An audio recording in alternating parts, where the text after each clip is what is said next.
Hello everyone.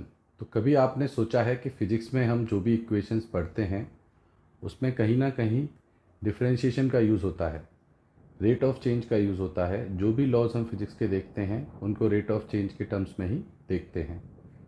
तो मैं उसी के बारे में आप लोगों से बात करना चाहता हूँ, science of rate of change, जिसका नाम मैथमेटिक्स में है डिफरेंशिएशन। इस टॉपिक को मैं 3 पार्ट्स में आपके साथ शेयर करूँगा, 3 वीडियोज़ में, क्योंकि ये बड़ा टॉपिक है।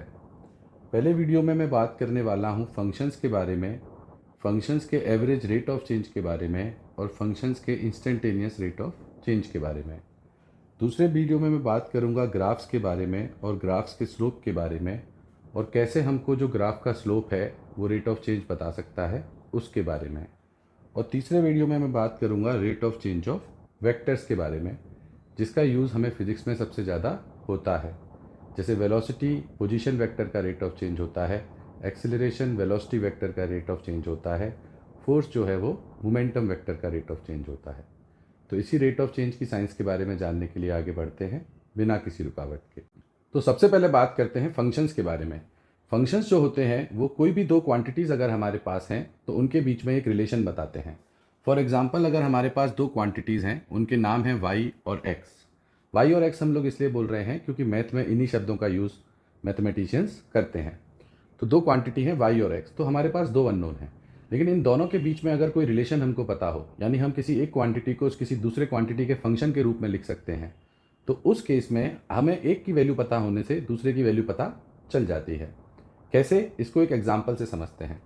मान लीजिए y जो क्वांटिटी है वो मेरा स्क्वायर का एरिया है, y जो है वो मेरे स्क्वायर का एरिया है, और x जो है वो मेरे स्क्वायर की साइड है। तो अगर मेरे स्क्वायर की साइड 1 है तो मेरा एरिया 1 होगा, लेकिन अगर मेरे स्क्वायर की साइड 2 है तो मेरा एरिया 4 होगा। अगर मेरे स्क्वायर की साइड 3 है तो मेरा एरिया 9 होगा। तो मैं क्या कर सकता हूँ, मैं लिख सकता हूँ कि जो मेरा एरिया है y वो उसकी साइड के स्क्वायर के बराबर है, यानी y जो है वो x स्क्वायर के बराबर है। यानी मैंने y को x का फंक्शन बना दिया। अगर मुझे x की वैल्यू मालूम रहेगी तो मैं y की वैल्यू मालूम कर सकता हूँ। नेक्स्ट जो बात आती है फंक्शंस में, कि अगर हम इसका रेट ऑफ चेंज देखना चाहते हैं तो यहाँ पर y जो है उस क्वांटिटी को हम लोग बोलेंगे डिपेंडेंट वेरिएबल, और x जो है उसको हम बोलेंगे इंडिपेंडेंट वेरिएबल। y जो क्वांटिटी है वो x क्वांटिटी पर डिपेंड कर रही है, और वो डिपेंडेंस का जो रिलेशन है, जो फंक्शन है, वो ये फंक्शन हमारे पास है। तो जब अब मैं x को बदल रहा हूँ तो मेरा y किस तेज़ी से बदल रहा है, उस चीज़ को हम कहेंगे rate of change of y with respect to x। कैसे हम इस रेट ऑफ चेंज को क्वांटिफाई कर सकते हैं, मेजर कर सकते हैं, तो वो हम यहाँ पर देखते हैं। मैंने कहा एक काम करते हैं, x में अगर 1 यूनिट का चेंज हो रहा है तो y में कितना चेंज हो रहा है वो देखते हैं। तो यहाँ पर जब x में 1 यूनिट का चेंज हुआ तो y में 3 यूनिट का चेंज हुआ। यहाँ पर x में 1 यूनिट का चेंज हुआ तो y में 5 यूनिट का चेंज हुआ। सिमिलरली एरिया 16 हो जाएगा अगर मेरी साइड 4 के बराबर होगी। तो y में 1 का चेंज हुआ, यहाँ क्वांटिटी में 7 का चेंज हुआ। तो हर बार जब मैं x में 1 का चेंज कर रहा हूँ, y में जो चेंज आ रहा है वो अलग आ रहा है। तो यहाँ से मुझे समझ में आया कि मुझे अलग अलग इंटरवल में जो रेट ऑफ चेंज मिलेगा, रेट ऑफ चेंज का मतलब y में कितना चेंज हो रहा है जब मैं x में 1 का चेंज कर रहा हूँ। तो जो रेट ऑफ चेंज मुझे मिलेगा वो अलग अलग इंटरवल में अलग अलग मिलेगा। 1 से 2 के इंटरवल में ये रेट ऑफ चेंज मुझे 3 मिलेगा, 2 से 3 के इंटरवल में ये रेट ऑफ चेंज मुझे 5 मिलेगा, 3 से 4 के इंटरवल में ये रेट ऑफ चेंज मुझे 7 मिलेगा। लेकिन यही रेट ऑफ चेंज मैं और बड़े इंटरवल में भी निकाल सकता हूँ। तो सर आपने तो अभी कहा कि इंटरवल सिर्फ एक का ही है, लेकिन आप देखिए मैं किस तरीके से सोच सकता हूँ। अगर मैं x को 1 से 3 कर देता हूँ तो मेरा x में चेंज हुआ 2 का, और मेरे एरिया में चेंज हुआ 8 का। तो मेरे एरिया में 8 का चेंज हुआ जब मैंने x में जो चेंज किया वो 2 का किया। तो यहाँ पर मैं कह सकता हूँ x का जो मैं हर एक यूनिट चेंज कर रहा हूँ उससे जो y में चेंज आ रहा है वो 4 का आ रहा है, क्योंकि 2 यूनिट चेंज करने से जो चेंज आया है वो 8 का आया है। इस इंटरवल में चेंज 3 का था, इस इंटरवल में चेंज 5 का था, लेकिन इस पूरे इंटरवल में चेंज 8 का था। लेकिन रेट ऑफ चेंज की बात करूँ तो इस इंटरवल में 3 का था, इसमें 5 का था, और इस इंटरवल में 4 का था। तो अलग अलग इंटरवल में अलग अलग रेट ऑफ चेंज आ सकता है। इस रेट ऑफ चेंज को हम लोग कहते हैं एवरेज रेट ऑफ चेंज। यानी एवरेज रेट ऑफ चेंज अगर आपको निकालना है तो एवरेज रेट ऑफ चेंज जो होगा y का with respect to x, average rate of change of y with respect to x. तो पहली बात तो ये किसी इंटरवल में बात होगी, तो इसकी जो वैल्यू होगी वो उस इंटरवल में y का जो चेंज हुआ है डिवाइडेड बाई उस इंटरवल में x का जो चेंज हुआ है। इस चीज़ को हम लोग लिखते हैं delta y by delta x। किस x में जब हम चेंज कर रहे हैं तो y में जितना चेंज हो रहा है उस चेंज को अगर हम x के चेंज से डिवाइड कर दें तो हमें पता चलेगा कि उस इंटरवल में x को एक चेंज करने से y में ऑन एवरेज कितना चेंज हो रहा है।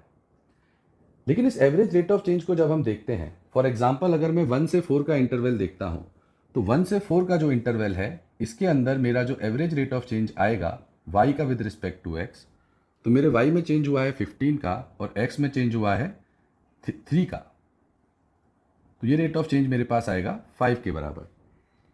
तो ये जो वैल्यू है ये मुझे इस इंटरवल का एवरेज तो बता रही है, लेकिन हर समय पर क्या हो रहा है, 1 से 2 के बीच में क्या हो रहा है, 2 से 3 के बीच में क्या हो रहा है, या 3 से 3.1 के बीच में क्या हो रहा है, इस दौरान क्या हो रहा है, वो information average rate of change अपने अंदर नहीं रखता है। तो वो इन्फॉर्मेशन कौन रखता है? तो उस क्वांटिटी की खोज हमने करने के लिए शुरू किया। उस क्वांटिटी को हम लोग कहते हैं इंस्टेंटेनियस रेट ऑफ चेंज। तो आइए उसके बारे में जानते हैं। तो हमारा जो एग्जाम्पल है y is equals to x square. तो मैंने आपके सामने सवाल रखा कि अगर मैं x इक्वल्स टू 2 से लेकर 3 के बीच में बात करता हूं तो मेरा एवरेज रेट ऑफ चेंज क्या आएगा। तो आपने कहा सर हम delta y by delta x निकालते हैं। x इक्वल्स टू 3 पर y की वैल्यू 9 है, x इक्वल्स टू 2 पर y की वैल्यू 4 है और हमारा इंटरवल का यूनिट 1 है, तो ये रेट ऑफ चेंज मेरे पास 5 के बराबर आ जाएगा। लेकिन फिर मैंने कहा कि अगर मैं x इक्वल्स टू 2 से लेकर 2.1 के बीच में बात करता हूँ तो आपने कहा सर हमारा एवरेज रेट ऑफ चेंज जो आएगा वो आएगा 2.1 का स्क्वायर माइनस 2 स्क्वायर अपॉन हमारा इंटरवल 0.1। यहाँ पर हम a square minus B square की आइडेंटिटी लगा सकते हैं, तो a plus B into A minus B upon 0.1, तो ये मेरे पास 4.1 के बाद बराबर एवरेज रेट ऑफ चेंज आ जाएगा। सिमिलरली मैंने कहा अगर मैं x इक्वल्स टू 2 से लेकर 2.01 के बीच में बात करता हूँ तो आप लोग कैलकुलेट करके देख सकते हैं ये वैल्यू 4.01 के बराबर आ जाएगी। सिमिलरली मैं x इक्वल्स टू 2 से लेके 2.001 के बीच में बात करता हूँ तो आप लोग कैलकुलेट करके देख सकते हैं ये वैल्यू 4.001 के बराबर आ जाएगी। सिमिलरली मैं x इक्वल्स टू 2 से लेके 2.0000000 इनफाइनाइट टाइम्स 0 और फिर 1 इसकी बात करता हूँ तो ये वैल्यू मेरे पास 4.0000000 इनफाइनाइट 0 और उसके बाद 1 इसके बराबर आ जाएगी। तो यहाँ से नेचर के अंदर हमको एक पैटर्न दिखा। क्या पैटर्न दिखा कि अगर हम चाहें तो हम बहुत छोटा इंटरवल एक ले सकते हैं और उस छोटे इंटरवल में रेट ऑफ चेंज निकाल सकते हैं। तो यहाँ से हमको आइडिया आया इंस्टेंटेनियस रेट ऑफ चेंज का, क्योंकि रेट ऑफ चेंज तो हमेशा किसी इंटरवल में ही डिफाइन होगा। तो मैंने क्या किया, मैंने एक टर्म डिफाइन की पहले, उस टर्म को मैंने बोला dx। dx का मतलब होता है इन्फिनिटेसिमल चेंज इन x। अगर मैं x में एक बहुत छोटा सा चेंज कर रहा हूं तो उस चीज को मैं dx बोलूंगा। dx कितना छोटा है, जितना छोटा पॉसिबल है। 0 के बाद जो भी रियल नंबर आता है वो dx है, जितना सबसे छोटा नंबर हो सकता है। मैथमेटिकली इस dx को हम लोग नंबर ना बोलकर एक कॉन्सेप्ट की तरह सोचते हैं। कैसे सोचते हैं वही बात मैं करना चाहूँगा। तो जब हम बोल रहे हैं कि हमारे फंक्शन का x इक्वल्स टू 2 पर इंस्टेंटेनियस रेट ऑफ चेंज क्या है, तो इसका मतलब होगा कि हम x इक्वल्स टू 2 से लेके x equals to 2 plus dx के बीच में इसका एवरेज रेट ऑफ चेंज निकालें और उसी चीज़ को हम लोग instantaneous rate of change define करेंगे। तो आपने कहा सर ऐसा क्यों डिफाइन करेंगे, तो यहाँ पर मैं न्यूटन की कही एक बात कहूँगा कि आप इस चीज़ को मान लीजिए और फिर देखिए कितना मज़ा आएगा फिजिक्स को पढ़ने में, और फिर हम देखते हैं कि डिफरेंशिएशन का फर्स्ट प्रिंसिपल क्या बनेगा। तो फर्स्ट प्रिंसिपल में हम लोग देखेंगे कि जब x में बहुत इन्फिनिटेसिमल चेंज हम लोग करते हैं तो y में भी बहुत इन्फिनिटेसिमल चेंज ही होता है। दोनों ही चेंज बहुत छोटे हैं जिनको हम एक नंबर से रिप्रेजेंट कर भी नहीं सकते हैं, लेकिन उन दोनों चेंजेस का जो रेशियो होगा उसको हम डिफाइन कर सकते हैं। देखते हैं कैसे। तो y में छोटे से चेंज को मैं dy बोलूँगा और x में छोटे से चेंज को मैं dx बोलूँगा, और ये जो dy बाई dx होगा इस चीज़ को मैं इंस्टेंटेनियस रेट ऑफ चेंज बोलूँगा y का विद रिस्पेक्ट टू x। तो अगर मुझे dy बाई डी की वैल्यू पता करनी है x इक्वल्स टू 2 पर, हमेशा ध्यान रखें एवरेज रेट ऑफ चेंज की बात जब होगी वो किसी इंटरवल में होगी और इंस्टेंटेनियस रेट ऑफ चेंज की जो बात होगी वो किसी एक पर्टिकुलर वैल्यू पर होगी। तो इसका मतलब मैंने क्या बताया, इसका मतलब वही है जो इसका एवरेज रेट ऑफ चेंज होगा इंटरवल 2 से लेकर 2 प्लस डी के बीच में। और इसको मैं कैसे कैलकुलेट कर सकता हूँ, तो 2 प्लस डी पर मेरे y की वैल्यू होगी 2 प्लस डी का square minus 2 square upon D. मेरा इंटरवल कितना है dx। इसको मैं सॉल्व करूंगा तो ये 4 प्लस डी के बराबर आएगा। क्योंकि dx बहुत छोटा नंबर है, मैं इसे 4 के सामने इग्नोर कर सकता हूं। तो x इक्वल्स टू 2 पर मेरे फंक्शन का जो रेट ऑफ चेंज आ रहा है वो 4 के बराबर आ रहा है। सिमिलरली हम लोग चेक करते हैं, अगर हम x इक्वल्स टू 3 पर बात करते हैं dy बाई डी की, तो 3 से लेकर 3 प्लस डी के बीच में जो एवरेज रेट ऑफ चेंज आएगा वो आएगा 3 plus D square minus 3 square upon D. इसको जब आप सॉल्व करेंगे तो ये 6 प्लस डी के बराबर आएगा, जिसे मैं 6 लिख सकता हूँ। सिमिलरली आप देखेंगे आप किसी भी वैल्यू के लिए इस इंस्टेंटेनियस रेट ऑफ चेंज को कैलकुलेट कर सकते हैं। यहाँ पर ना डी कोई फाइनाइट क्वांटिटी डिफाइंड है, ना डी कोई फाइनाइट क्वांटिटी डिफाइंड है, लेकिन इस रेशियो को हम डिफाइन कर सकते हैं। तो सवाल आता है सर फिर तो हम ये जो रेट ऑफ चेंज आ रहा है y का x के रिस्पेक्ट में ये भी बदल रहा है। हाँ, मैंने कहा ये भी बदल रहा है। x इक्वल्स टू 2 पे इसकी वैल्यू 4 है, x इक्वल्स टू 3 पे इसकी वैल्यू 6 है और किसी पे इसकी वैल्यू कुछ अलग होगी। तो सर हम क्यों ना इसको ही x का फंक्शन बना लें, ताकि जिस भी x पे हमको चाहिए हो वो हम लोग पता कर पाए। तो यही हमारा फर्स्ट प्रिंसिपल हमको बताता है कि कैसे हम लोग किसी भी फंक्शन को, रेट ऑफ चेंज को, अगर y हमें x का फंक्शन पता है तो dy बाई डी को भी हम x का फंक्शन बना सकते हैं। तो आइए जानते हैं फर्स्ट प्रिंसिपल के बारे में। डिफरेंशिएशन का फर्स्ट प्रिंसिपल क्या कहता है कि अगर y हमारे पास कोई फंक्शन है x का, तो अगर हमें dy बाई डी निकालना है किसी वैल्यू x पर, x की वैल्यू कुछ भी हो सकती है, हम dy बाई डी को x का फंक्शन बना रहे हैं, तो हमें क्या करना है, x प्लस डी पर y की वैल्यू निकालनी है। यानी इस फंक्शन के अंदर x की जगह x प्लस डी रखना है, फिर हमको x पर y की वैल्यू निकालनी है और उसको इस इंटरवल dx से डिवाइड कर देना है। ध्यान रखना है यहाँ पर जो इंटरवल dx है ये बहुत छोटा है, जिसे हम मैथमेटिक्स की भाषा में बोलते हैं टेंड्स टू जीरो। जीरो नहीं है, लेकिन जीरो के नज़दीक का जो भी नंबर हो सकता है, सबसे नज़दीक का, वो एक नंबर है। तो यहाँ पर जैसे हम देख सकते हैं इस प्रिंसिपल से कि अगर हमारे पास फंक्शन था y is equals to x square, तो इसका dy बाई डी क्या बनेगा। तो हम x प्लस डी पर इसकी वैल्यू देखेंगे तो वो आएगी x plus D square, x पर इसकी वैल्यू देखेंगे वो आएगी x स्क्वायर, और इसको हम अपने छोटे से इंटरवल dx से डिवाइड करेंगे। तो ये हमारे पास बनेगा x square plus 2 times x times D plus D square minus x square upon D x square की टर्म कट जाएगी तो हमारे पास बचेगा 2x प्लस डी क्योंकि डी बहुत छोटा है हम इसको 2x के बराबर लिख सकते हैं। और जैसा आपने फॉर्मूला पढ़ा भी होगा कि पावर आगे आ जाएगी और 2 मल्टीप्लाई और एक पावर कम हो जाएगी।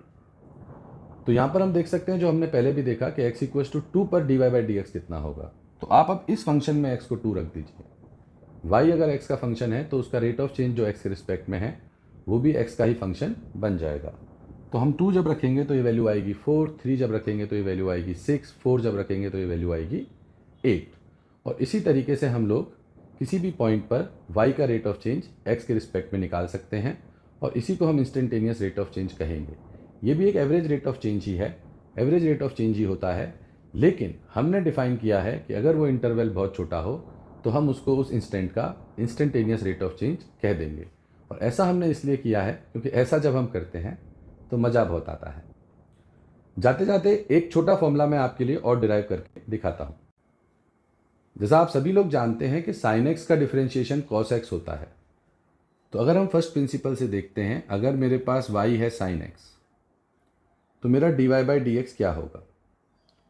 तो x प्लस डी पर मेरे फंक्शन की वैल्यू होगी sine of x plus d x पर मेरे फंक्शन की वैल्यू होगी साइन x, और इसको मैं अपने इंटरवल dx से डिवाइड करूंगा। इसमें अगर मैं साइन a प्लस बी की आइडेंटिटी लगाता हूं तो ये हो जाएगा sine x into sine d plus sine x into cos d x plus cos x into sine d x minus sine x divided by d x. Small angle approximations अगर आप लोग जानते हैं तो कॉस डी एक्स को मैं 1 लिख सकता हूँ और साइन डी एक्स को मैं डी एक्स लिख सकता हूँ। तो मेरे पास जो बचेगा वो बचेगा sine x plus cos x into D x minus sine x upon D x.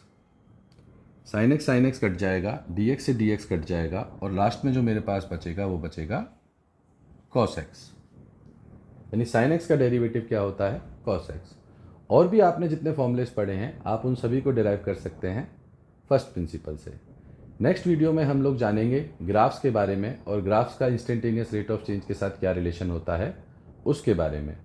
तो आप उस वीडियो के लिए चैनल को सब्सक्राइब करना ना भूलिए, इस वीडियो को लाइक करना ना भूलिए और कमेंट में ज़रूर बताइए आपको ये वीडियो कैसा लगा और ये भी बताइए कि इसके आगे आप और किन टॉपिक्स के बारे में जानना चाहते हैं। Till the next video, bye, take care, have peace.